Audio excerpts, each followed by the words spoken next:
Recevez mes salutations révolutionnaires et fraternelles, chers peuples d'Afrique et du monde. Ce que vous allez entendre dans cette vidéo est vraiment explosif et risque d'être censuré.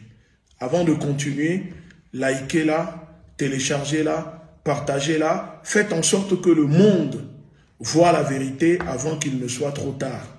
Parce que ce que je vais vous dire dans cette vidéo, les médias ne vous le diront jamais.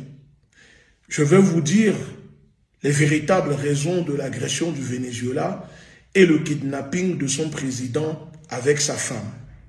La véritable raison de l'agression contre le Venezuela n'a rien à voir avec la drogue, ni avec le terrorisme, encore moins avec la démocratie. Non, c'est faux. Elle commence en 1974 avec un accord secret signé entre Henry Kissinger et l'Arabie Saoudite. Elle concerne une chose, la survie du dollar américain. Pendant 50 ans, les États-Unis ont dominé le monde grâce à un mécanisme simple, le pétrodollar. Tout le pétrole mondial devait être vendu en dollars. En échange, l'armée américaine protégeait les monarchies du Golfe. Résultat, tous les pays ont dû stocker des dollars pour acheter de l'énergie. Pendant que le monde travaillait, les États-Unis pouvaient imprimer de l'argent à gogo. Et maintenant, parlons du Venezuela. Le Venezuela, c'est 303 milliards de barils de pétrole prouvés, les plus grandes réserves de la planète, plus que l'Arabie Saoudite, près de 20% du pétrole mondial. Mais surtout, le Venezuela a commencé à vendre son pétrole en yuan, en euros, en roubles, pas en dollars. En 2018, Caracas annonce vouloir se libérer du dollar.